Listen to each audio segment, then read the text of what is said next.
So good afternoon, everybody. I'm Amanda Brock. I'm CEO of OpenUK, and I'm really pleased to welcome you to the first OpenUK 2024 show and tell on reporting and research. We are going to have three speakers this afternoon. Manuel Hoffmann from Harvard. We've got Sean Goggins from Chaos and Dr. Jennifer Barth from OpenUK. And we're going to start, I think, this afternoon with Manuel from Harvard, then go to Sean and then to Jennifer. And what we're hoping is that they'll each present for around 15 minutes. Let's hope that the share screen and everything works. If not, give me a shout, because I'm going to leave it to you, Manuel, to kick off in just a second. And then we're going to have around 15 minutes to do a bit of Q&A. In these sessions, which we've been running since 2020, what we've done is allow people to collaborate and coordinate the research and reporting that they're doing and to build on each other's research. So we've shifted slightly where we've put all of these onto Eventbrite, and I think a few people are still working that out. So I'm likely to have a few people joining us who are looking for calendar invites and things. But we've put a series of these onto Eventbrite that people can sign up to, and I hope that we'll build on these through the year. We'll also be sharing the recording afterwards, and all participation is subject to OpenUK's Code of Respect and our competition policy. So if you're not familiar with those, you'll find them at the bottom of every page of our website. And with that, I'm going to hand over to Manuel, who is going to update us on the recent research on the value of open source from Harvard University. Manuel, can I just pass the floor over to you and give me a shout if you have any technical things that you need from us? Thanks. Yeah, sure. Yeah, thank you, Amanda. Yeah, it's a pleasure being here. Awesome. All right. So, yeah, again, thank you. I'm glad to be here. And if it's all right, I'm just going to jump right into the presentation. All right. So, well, we were basically, this is a joint work together with Frank Nagel and with Yanu Zhou. Frank is also from Harvard Business School, and Yanu is at the University of Toronto. And we were working on trying to better understand what the value of open source is. And maybe I'm going to motivate a little bit too much for this crowd. So apologies in advance if you have heard some of the things before. So first, right, we can look at a bunch of companies, let's say Google, Ford, Intel, or John Deere, and think about what they all have in common. Well, they are all actually good examples of not only users, but also contributors to open source software. And to put this like a little bit into perspective, first, what open source really means is that when you look at a report from Synopsys, that really 96% of commercial code might be in some way tied to open source code. So this is a substantial number. Of course, there are other estimates out there, but I think we all kind of appreciate the value of open source, but sometimes people forget how widespread it really is. So just in itself, right, when we think about open source software, we think about just broadly source code that is publicly available under a variety of licenses. And it's free. We think about free open source software as kind of a public good. All right. So, right, we know free open source software is a public good, that it's generally non-excludable and non-rival. And we know as well that not only individuals use open source software a lot and contribute to it, but also most recently, in the last couple of years, firms have substantially contributed to open source software. And there's a bunch of research by Frank, for example, or by the individuals that are trying to understand individual motivations, but also firm motivations to participate in the generation of open source software. Manuel, rather than wait to the end, is it all right to ask you a question now? I'm on the last slide. Could you explain Sure. what you mean by that? I've never seen those terms used, non-excludable and generally non-rival. What do you mean by those? Yeah, sure. So non-excludable just means that you can't, if you are consuming open source software, that doesn't mean that anybody else can't. So just your consumption doesn't inhibit anybody else from consuming it. And it's also generally non-rival, and that is kind of a very, very similar concept. So you cannot, there's no competition for this kind of public good, if you like. Does that make sense? The first one definitely does. And the second one about the non-competition, sort of, yeah, but I'm sure we'll get to that again at the end. Sure. Great. Okay, so public goods, we know there is, you might have seen this picture a million times. There is this general problem with public goods, that there's potential for a tragedy of the common, and that's this very similar for open source, which is part of the modern digital infrastructure. Right here you can see how that digital infrastructure is kind of visualized with this whole machinery and one random person in Nebraska that is thanklessly maintaining like a repository or a package since 2003, and is holding basically the whole interdependencies of open source of software together. So we know that basically this public good idea, this public good aspect is beneficial on the one side, but has its drawback on the other side. But we also know, well, it's basically because it's a public good, right? We can cite Aristotle here. That which is common to the greatest number gets the least amount of care. And that's kind of what we can think about could happen with open source software. Maybe security updates or like security or maintenance might not be the most appealing job. And so it might be not done as much as other kind of aspects, like feature generation, for example. All right, but to get to our main problem, right, we want to understand the overall value of open source software. And we know that it's not well accounted for in traditional measures of GDP. And on top of that, firms may, to some degree, well, more and more nowadays, but they might not be aware of the productivity and cost-saving benefits of open source software. So we just conceptualize in a very simple way the value as price times quantity. And so you can think about the price for open source software. That price is basically 0.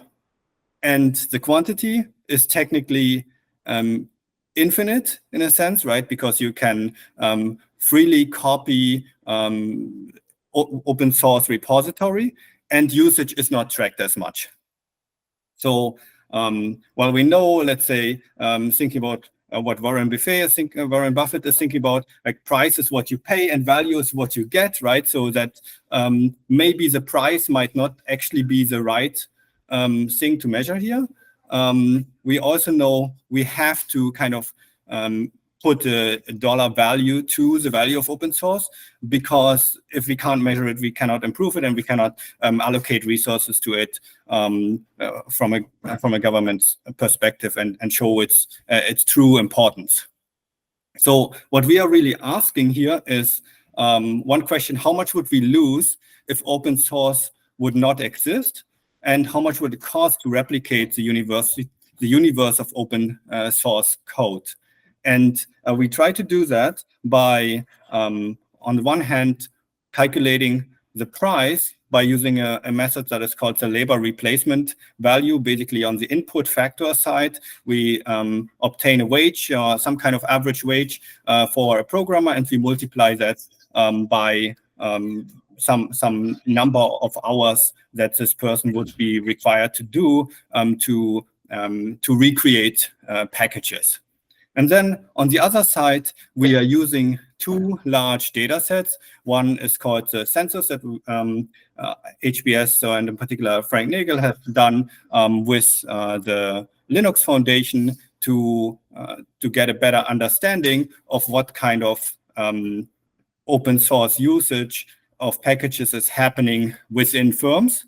And we complement that with build with data, which is basically outward facing code that will tell us like how much or what kind of open source software is used at the intersection to the consumer using websites. All right. So to give you a little bit of an idea of the methodologies, I first want to give you an idea of what the literature has done so far.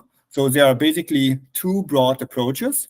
One is called the output market approach. That's a goods approach. So you basically try to find a good that is instead of open, it's closed, proprietary, and we can find a price as a substitute for this open source good. Now, this is in spirit with what Nordhaus has done, and also Frank and Shane Greenstein have done work on that. For example, they estimated the value of Apache, put the dollar value of around $2 billion on it.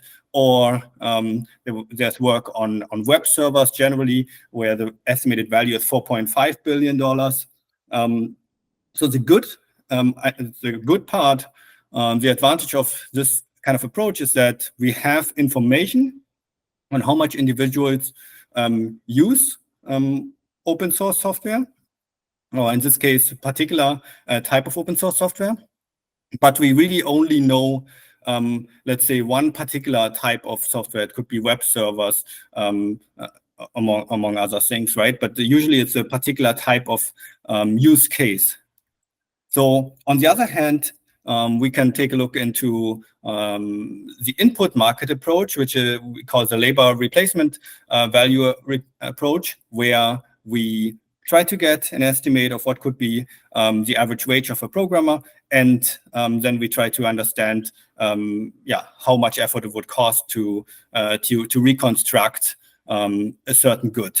And there has been work done, for example, for the value of household innovation. There has been actually work done to estimate from Blind and co-authors the value of open source software for the European Union, and Robbins for the United States. So they put dollar values to the open source software value overall for those particular regions, right? So we are trying to get an estimate basically across the globe, and our study is also a little bit different in a sense that we are trying to home in to firms, and we are cutting off a little bit the sample of open source packages that may be not as widely used for firms to begin with.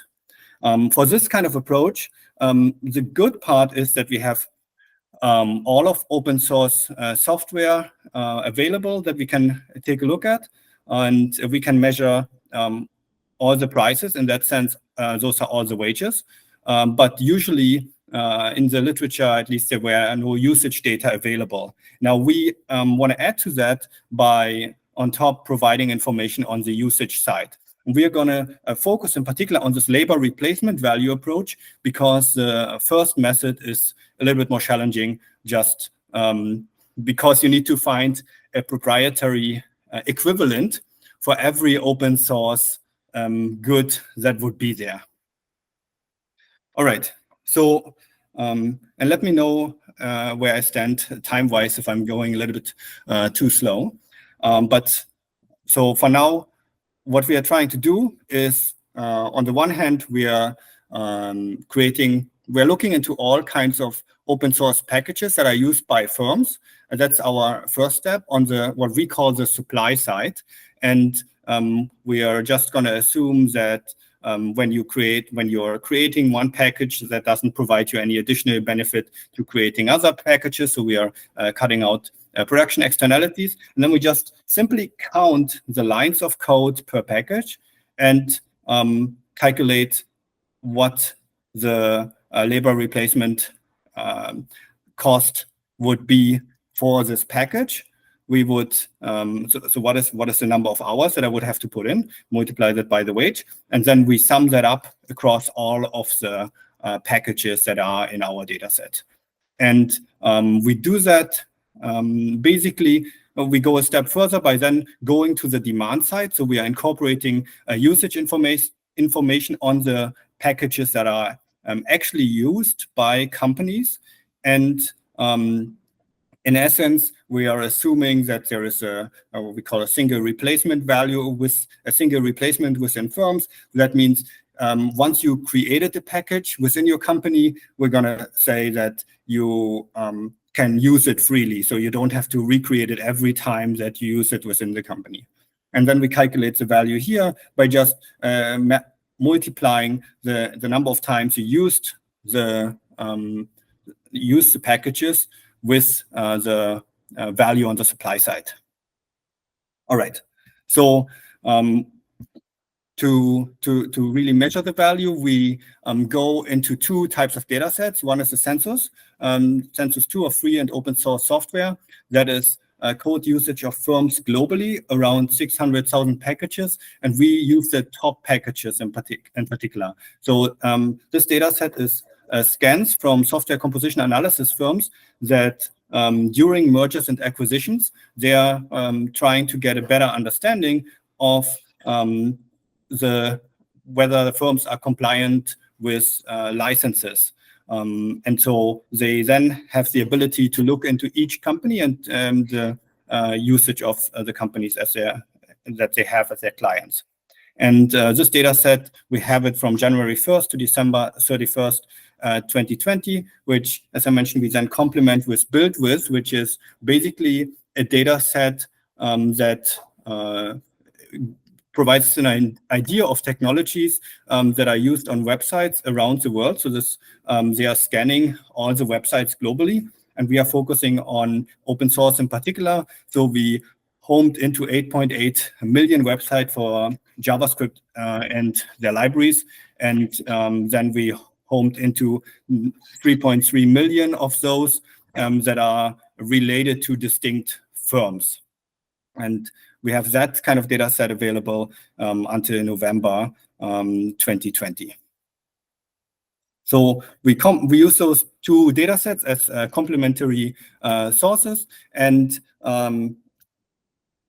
then leverage what we call the constructive, what's called the constructive cost model. So really, this is has been used, for example, by the US Department of Defense, but also by programmers generally, to get an understanding how much the construction, the creation of some kind of software project would cost.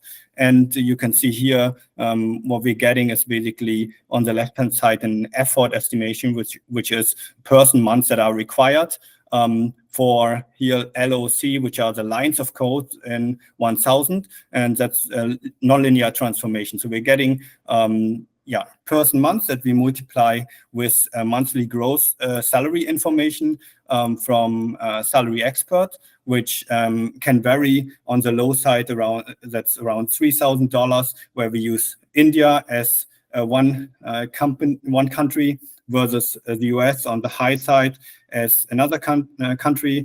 And we can also use a weighted average of a bunch of countries jointly to get a better understanding of the value of open source. All right.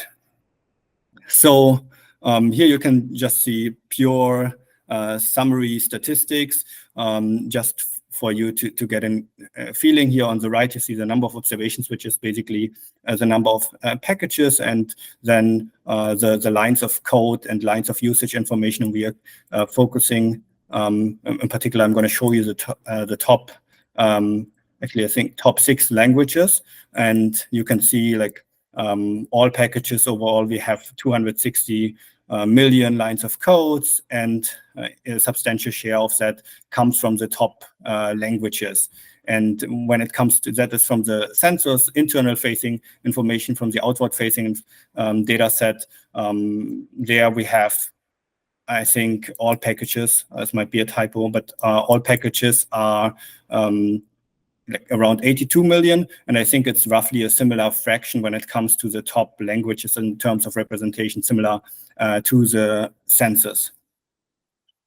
So now, when going through this exercise, we as I mentioned, we are trying to come up with two estimates. One is the labor supply side estimate, which tells us how much would it cost if we recreate open source from scratch. And the labor demand side estimate, you can think of that as how much, like, what's the cost if the concept of open source completely disappears. And here we give you some information on basically the low wage scenario, which is an Indian wage, and a high wage is a US wage, and the global average wage and we estimate the value for the supply and demand side. So on average, using this global wage, we find that there is $4.15 billion value, and that would be the cost to recreate all of open source. If we want to think of the disappearance of open source software overall, that would cost us around $8.8 trillion. So to put that a little bit into perspective, when we think of like private firms, they spend roughly 45% of their software cost on prepackaged software. So that would be, when we scale that up, around an investments of around $3.4 trillion globally.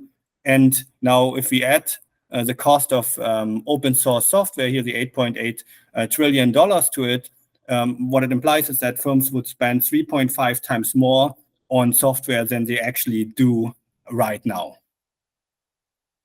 All right. And yeah, feel free to interrupt me if you have any questions.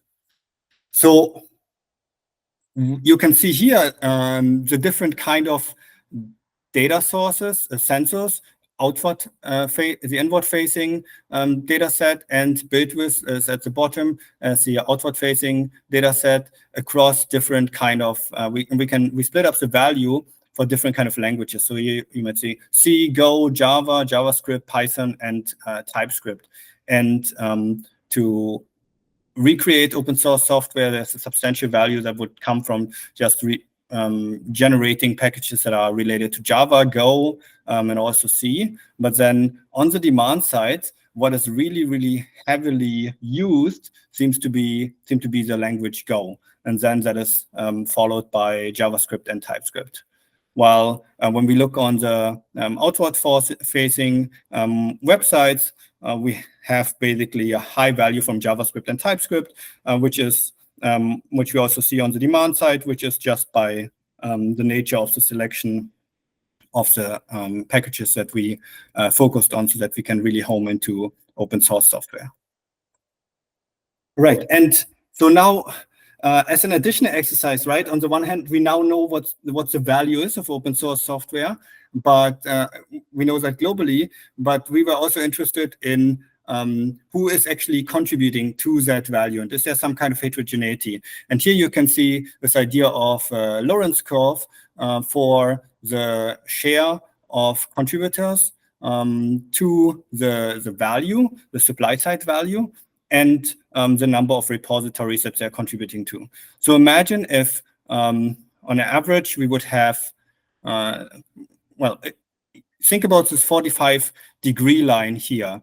If we would be at this 45-degree line, that would mean that all programmers in this population would roughly create an equal value. What we see here, however, is that we are extremely far away with this blue line from the 45-degree line. And really, when you look at around 95%, I think it's might be around 93% on the supply side, that 5% of the programmers contribute to 93% on the supply side of that value. So a very small share of programmers contributes to a substantially large value. And that kind of pattern is also visible here on the demand side, the usage side, with 5% of developers creating 96% even of the value. And we can, the good thing is, in a sense, that those programmers seem to not just contribute to one or two repositories, but they contribute to a bunch of repositories simultaneously. So to conclude, we estimated that the value of open source software on the supply side is around $4.15 billion, and on the demand side is $8.8 trillion. We have 5% of developers creating over 96% of the demand side value. And without open source software, there would be a very large loss in value. So firms would need to be spending 3.5 times more on software than they currently do. Right. Thank you. Thank you very much for that. It's much appreciated. I know you were going through it at quite a pace. Do we have questions from Manuel?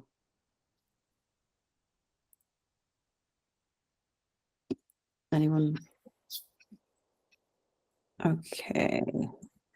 So I'm quite interested in the way that you have this gathered this data. So you've got the data from multiple different sources in order to do the analysis.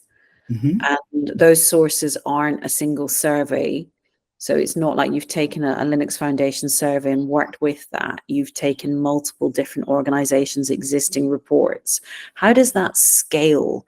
So are you able to do this year on year? And is it something that can then be broken down by geographical? So can you show Africa or Europe? Can you show specific countries? How does that work? And then do you have access to that same data for future years? Yeah, no, this is a great question. So one part that we were pointing out, or what I was pointing out, is the sensors in particular.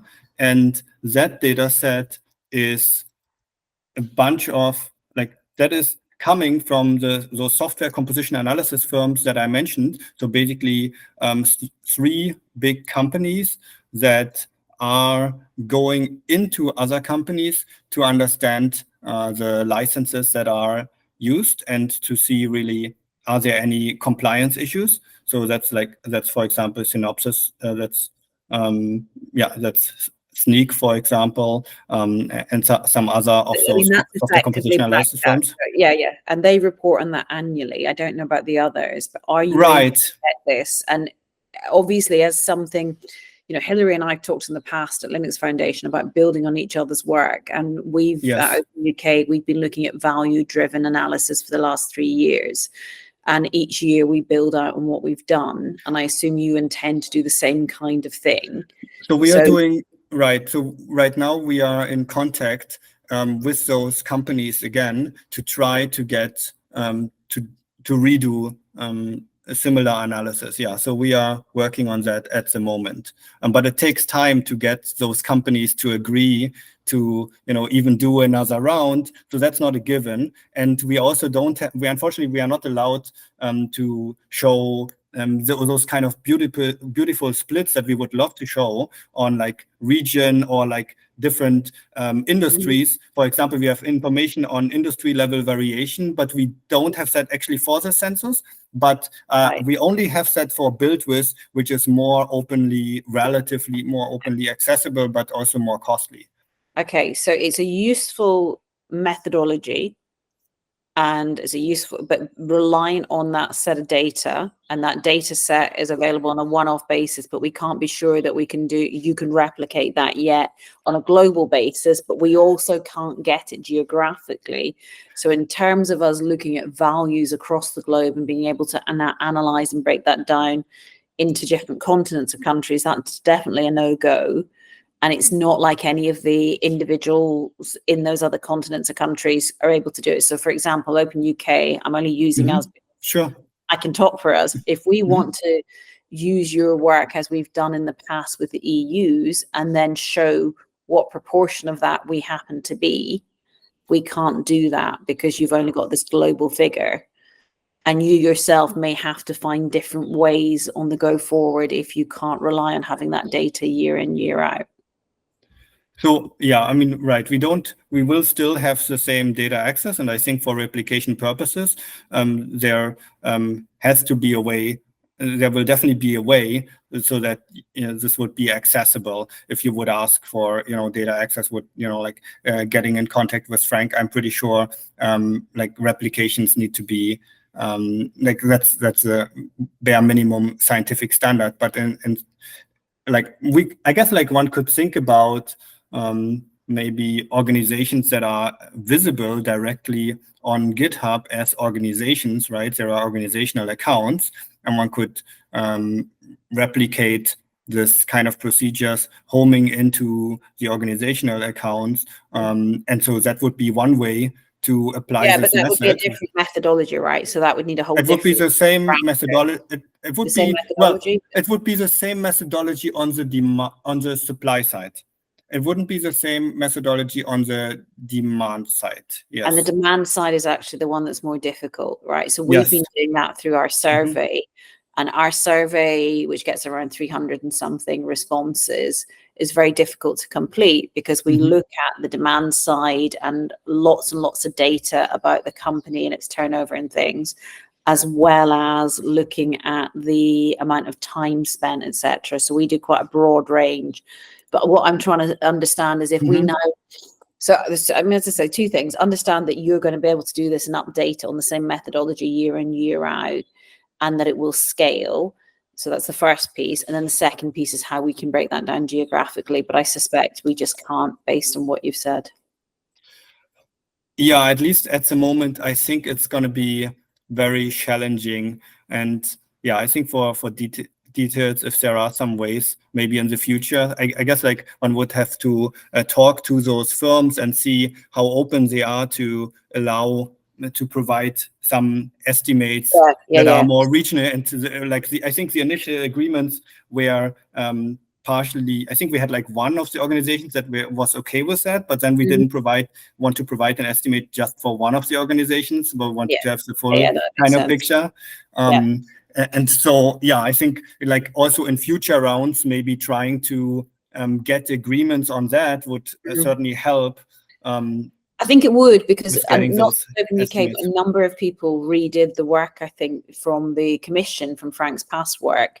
It didn't scale. So we knew that there was something wrong in how that worked, because it wouldn't scale as we saw the number of engineers increase dramatically over a sort of 3-4 year period.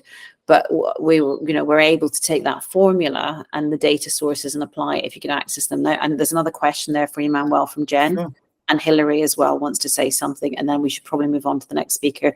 Jen, do you want to jump in? Sure. Hi, Manuel. Thanks very much. That was really interesting. Thanks.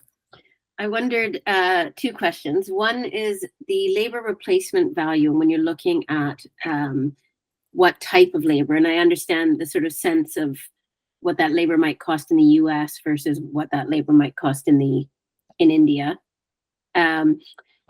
And is the labor always considered in terms of developers, coders, engineers? Do you ever look at all of the other roles that are part of the process of creating open source or creating software or creating products in a company? And would there be any way to account for something wider than developer salary?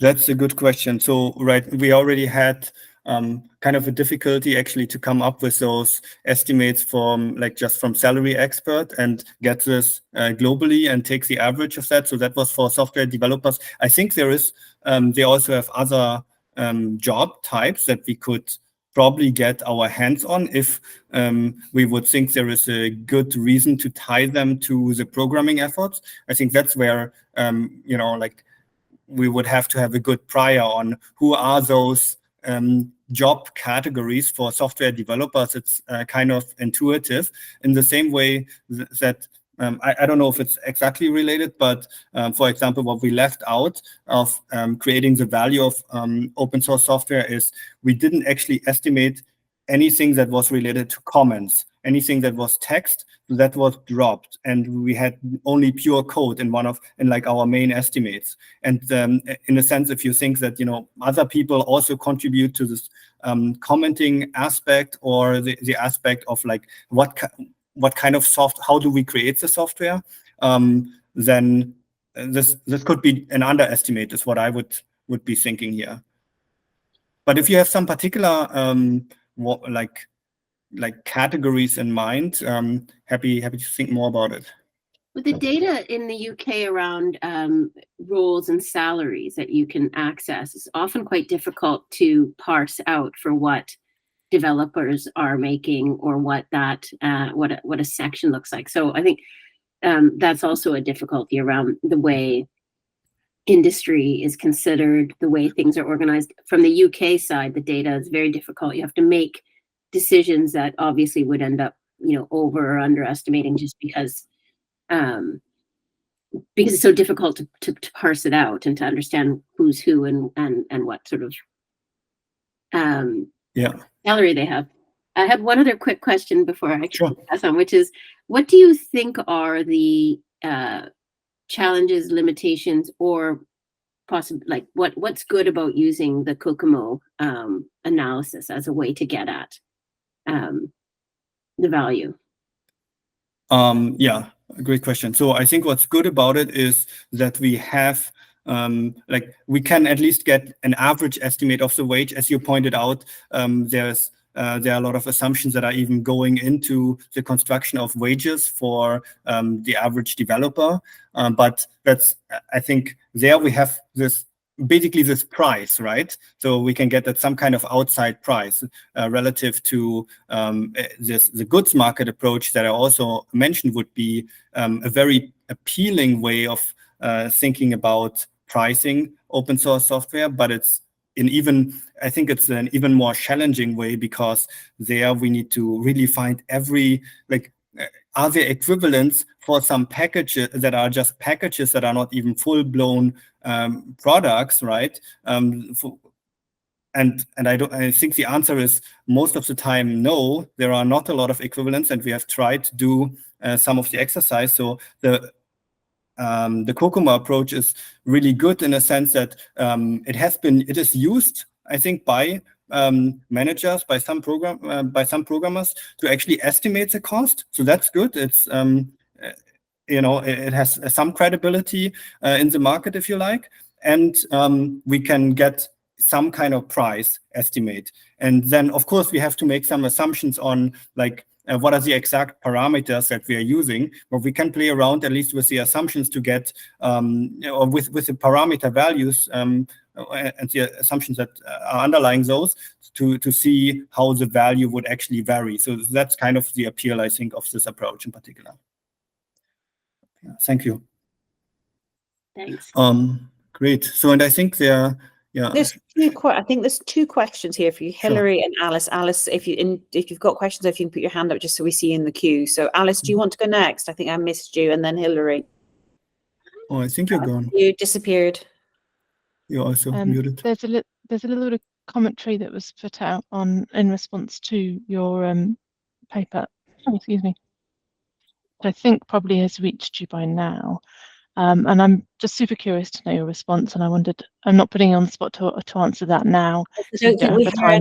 Alice, I'm sorry, you disappeared for part of your question, so we didn't hear it all. So we heard the start and then something about the commentary that's been in response. So yeah, is there a question? The question is, are you planning on publishing a response to the commentary? Obviously, we don't have time to go into it right now. Is there a specific piece of commentary you want to? I think it's a bit unfair unless you actually say what the commentary is. I can't summarize the commentary. Okay, but commentary regarding something specific? Around the methodology. So there was some commentary around the methodology. So sure, so I think I can answer. Manuel, it's about Chad Whitaker has made some commentary on this. Can you respond to that, please? Sure. I think if I recall it correctly, so the comment was roughly, why do we use, and that is kind of in line with what was asked before by Jennifer, I think, why do we use this kind of labor market, the labor replacement value approach, and why don't we use a goods market approach? And in a sense, I think he was saying, look at the paper, they're actually doing it, and the estimate is very small. And so, well, let me just answer to that. So I think part of the answer I have already given. There are actually, I think there are way more assumptions with the goods market approach relative to the labor market approach. We are using one particular counterfactual that we are interested in, and we find, and we think the numbers are quite plausible there, but other people can, of course, check our results. And we did So I think Chet thought that the goods market approach was a better way. We also thought this would be a really nice complementary approach. But what you have to do is you have to find proprietary software that is an equivalent for each open source good. And that is basically impossible. And then you're relying on a couple of goods that we call kind of a representative basket. In a sense they are, but like you have to then figure out from a couple of goods that are proprietary, what are the prices for the open source goods, and then you have to scale that up. And we had one approach where we used what is actually more mixed approach, where we used a labor and goods market approach jointly, where we had then values that were implausibly small, like substantially smaller than what you can find in the literature when you just use one good to begin with, like the Apache web servers, for example. When you actually just use a regular goods market approach, and again, with a lot of caveats, and just take the minimum and the maximum price and the average price of that of a like basket, and then you multiply that with just the lines of codes similar to the wage. We actually get a very similar picture, just with a substantially higher variance. So yeah, so I think it is a very challenging approach to use. That would be my answer to him. In terms of publishing any direct response, that I leave to Frank Nagel. Perfect, Thank you. Thank you. Great. And then I That's think we move on to, we will have to get across to the next topics. And I'm sorry, I don't know what's happening. There's something, it's the first time we've had one of these set up for this particular event, and I'm not sure why the chat just doesn't seem to be open. This Alice, you seem to be in QA, which I don't see. So not sure what's going on there. Apologies for that. Hillary. Thanks, everybody. Hillary Carter. I wanted to simply comment about the scalability of the study, having been at the leading end of getting data from software composition analysis firms that led to the Census 2 report.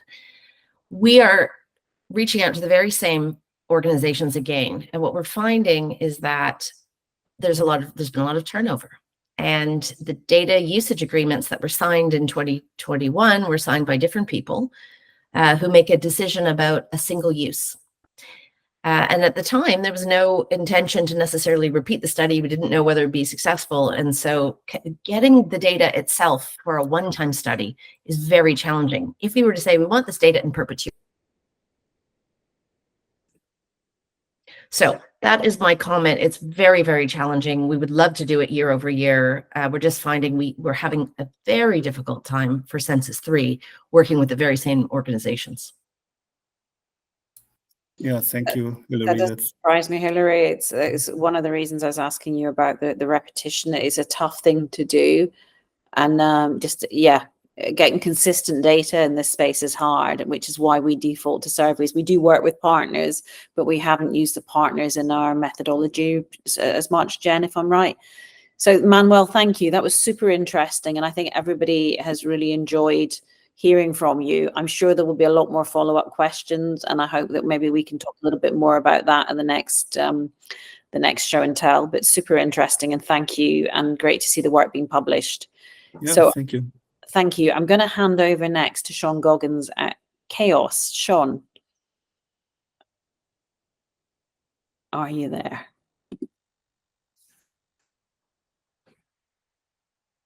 I don't see Sean on the screen. In that case, I'm going to hand over to, there you are, Sean. No, you're not. No, don't know what's happening there. So Jen, can you pick up now, and I'll try and sort out what's happening with Sean. This call seems to have been set up in a slightly different way from the norm, and I'm just not quite sure what's going on there. Let me just find out. Jen, will you pick up for me? Sure. Should I go ahead, Amanda? I can go ahead. Great. Let me just get my correct screen here.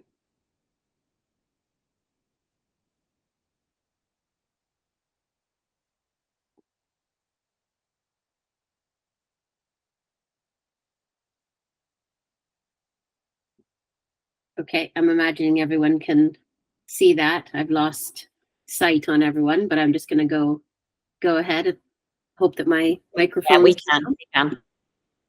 Yeah, everything's good. Okay, great. I'm going to do a slightly different thing and talk just broadly about OpenUK's research planning over the next year and what we've been doing. I'm Dr. Jennifer Barth. I'm the Chief Research Officer at OpenUK, and I also am the founder and research director at a company called Symmetry. So I've been working, as many of you know, I've been working with OpenUK for quite a few years now, and we have, it feels, finally fallen into a really nice pattern of planning and having our research reports coming out every couple of months over the year. We had a really successful set of reports in 2023, and we're seeing the same planning process for 2024.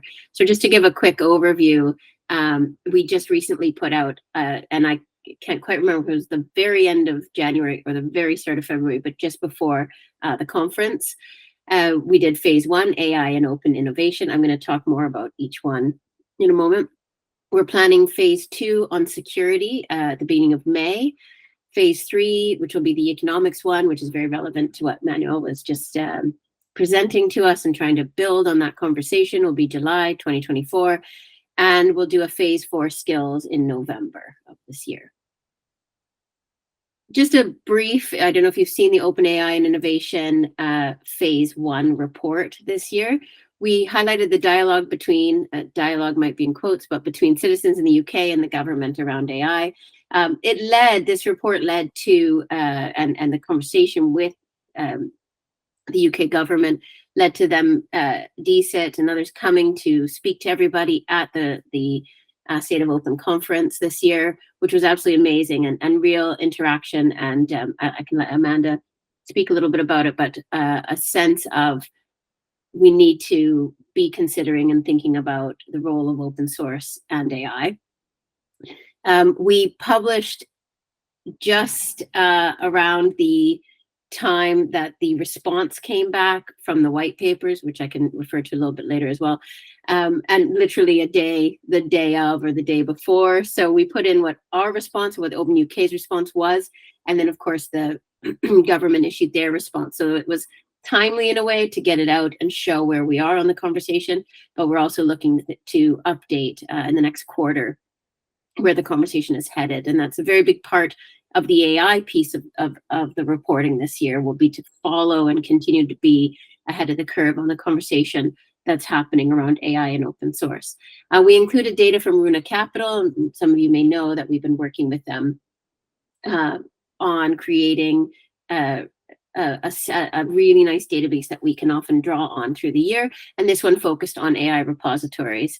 My favorite piece of information from that, and I haven't included any of those stats in this today, but was a burst of AI repositories in the UK around 2017, and how clearly that showed what was happening in the AI conversation at the time. So since then, we haven't had as big of a burst, but the biggest one is now.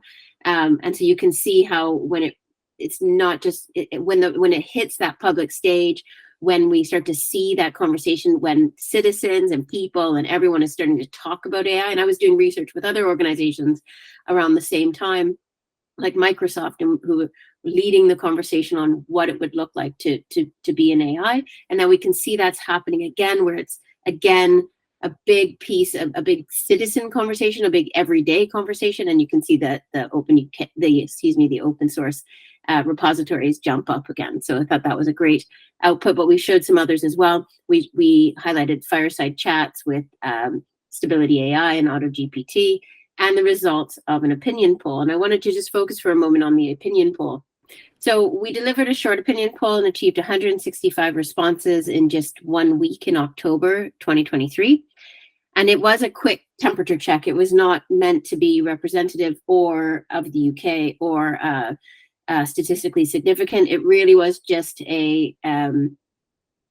get a sense of what people were thinking and where they were with open source and how they understood that in relation to AI. it feels like a time as well around OpenAI coming out and the kind of question around that name. It was a, following on from that, it's a time around talking about Llama and Llama 2 and what was happening with that and what does open mean. So we wanted to ask that question. And the poll asked around openness, transparency, accessibility, ethics, safeguarding, innovation, collaboration. And although it's 165, which we're quite proud of in 1 week, we still were able to get a reasonable cross-section across technology and media, which of course is usually the highest response rate when we put these things out. Finance, professional services, biggest sector in the UK, and education and some public sector as well. So just really briefly, when it comes to AI, what does openness mean to you? So we just showed the dark green on the right is strongly agree. So transparency in AI algorithms and decision-making processes is a strong one for what AI means to you. Safeguarding against AI biases and discrimination. Also, and I think that could use some interrogation, avoiding AI monopolies and promoting fair competition, for example, are some of the outputs here. It's important to know what data has been used to train an AI model and to make this information openly available. 69% strongly agree. Open AI models are important to create transparency, and that's open AI models are important to create transparency and security in business processes and technical infrastructure. So you can see, again, strong response on strongly agree. We need to be transparent about AI tools used in the products we use, including frameworks, compute, data, labor, and models. Almost 64% strongly agree. We've had a lot of really positive feedback, and we're thinking about what the next set might be and what we might ask. Just having that sense where this needs to be a conversation. That's also why we're here doing research in this way. It's so important to us to always ensure that we're collaborating, that we're talking with everyone, that we're building on each other thinking and work, and that we know where people are and how they feel, because one of the things we're really committed to in all of the reporting is showing where the people are, where the work is being done, and making sure everyone has a voice, and that's one way that we can do that. Planned for May 2024 is a security update. At the moment, we have some data from last year's survey. We won't have our next survey out in time. We may highlight some of that just to show year on year. Overview of the current state of the security reports, of which there are many, but not a lot that really focus in on open source, and AI and security leadership. So of course now AI will blend through much of what we're doing, making sure that we focus and show the role of that change, security and skills in the economy, etc. This is where we'll build on our economy, our sort of value of open source work we've been doing now. 2021 and the values of open source, 2022, the open source journey had another version, which is very much around, and 2023 Show Us the Money was around looking at it from an investment perspective. I didn't highlight the ways in which we've done that. I can do that another time, as we're trying to build a bit of a sense of where we've come, and we've always been quite transparent about the idea that it's trying different things and the limitations, as Manuel noted as well. There's always limitations in Hillary in the data, in what you can get, how far you can go. We've taken a strong approach where we use the data that we get from our survey that we put out in the UK to try to get that geographical piece and the rate of adoption, and as has been said, the difficult questions of revenue and costs and investment and what's happening in organizations. And we've also seen a trajectory of people being more open to answer some of those over time, which I think really mirrors a sense of the open source conversation overall is opening up. People are more willing to put that on the table from everywhere, from businesses that used to not contribute that now will contribute, etc. So organizational change, I think, is happening, and we're seeing that also in the economics and the value that we talk about. And phase 4 skills, I'm personally very proud of our skills report from last November 2023. I think it did a really nice blend of seeing where the data was, but also bringing in the people. And really spoke to all those people that we are talking to all the time about what it looks like to do this work, what we need, where we need to go, and bringing, as we used in there, bringing the submarine under the economy up. And it's opened up conversations with MPs and the government more broadly, and it's just been, I think, a really positive experience with the skills report. So we plan to update, and as the data that we used in the last one was cut at 31st October 2023, so we'll do the same for next year and time it to put the data update in. We'll also have some survey results, so we'll get some sense of what's happening on the ground with people from our May 2024 survey that we'll put out for economics. And I think I didn't mention, I'm just going to go back, that we're going to focus on finance in the UK for the next valuing report, and our survey is going out in May 2024. We have also been committing to the idea of quarterly reporting. So AI, and I call it the continuous evolution of this conversation. So various pieces of government work have come out in the last little while. We're going to update or do an addendum to the report that we have to show where things are at the moment. And that's because we want to be part of that conversation and constantly lead the way in laying that out and making things transparent about what's going on. And the Runa Capital data, thanks to Runa Capital, who we've built a really nice system for collecting data on repositories, users, and activities. It's robust. We update it. The group at Runa are very strong on the methodology, and we're able to look at geographic data, which, as we're discussing, is often quite difficult. So we can make comparisons between repositories, users, activities across different geographies, to the extent that the data shows that. So to the extent that people have said where they're coding from, etc. So these are two things that we're going to do quarterly, keep the data going. We'll make decisions how often, which data and which pieces get told at different times, but we want to keep putting things out there for conversation. And that's it. I didn't realize that's the end of my... Thanks very much, Jen. Appreciated. And I know that you referenced me at a couple of points in that. So we've obviously done quite a lot of building out of our reporting over the last 3 years. The AI openness will continue on an ongoing basis, as you discussed, through the course of the year, bearing in mind events and activities. So we'll keep updating that depending on need. So if not much has happened, which would be hard to believe right now, to be quite honest, and in openness and AI, then we won't do anything. But otherwise, you can expect to hear from us every 2 to 3 months across the AI landscape. Our report in June, which will be published out of July, is on economics of open source, and we'll look at finance, as you said, and we're working with various partners already, but keen to find more if anybody knows of anybody in the UK who's doing anything super interesting in finance. And skills report will be out again in November. There'll probably be 1 or 2 other reports along the way, but hey ho, we don't quite know where that's going yet. Does anybody have questions for Jen today?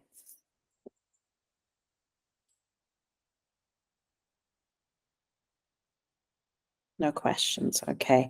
So I've been pinging various people trying to get hold of Sean, and with 20 minutes to go, I'm not sure that there's a lot of time for us to do that. So I think at this point, the sensible thing to do will be to wrap up for today.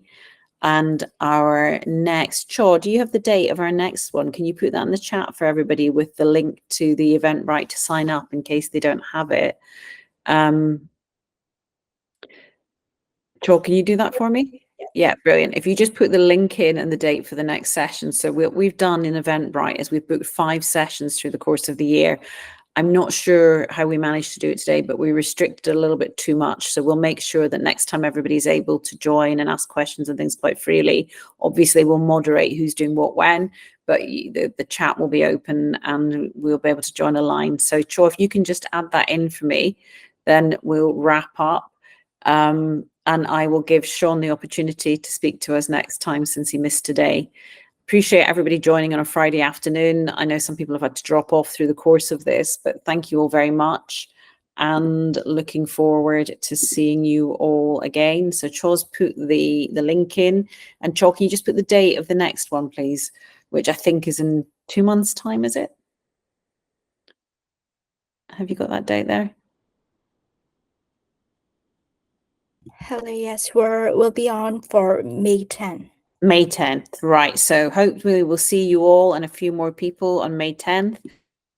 We've moved from putting these into calendar invites to the Eventbrites in our newsletter. So hopefully by the 10th of May, we'll have a good audience, and we will be hearing, I hope, from Sean or Dawn at Chaos, who missed today. And we will also have the folks at EPAM talking to us. So looking forward to seeing you all then. Thanks. Bye-bye.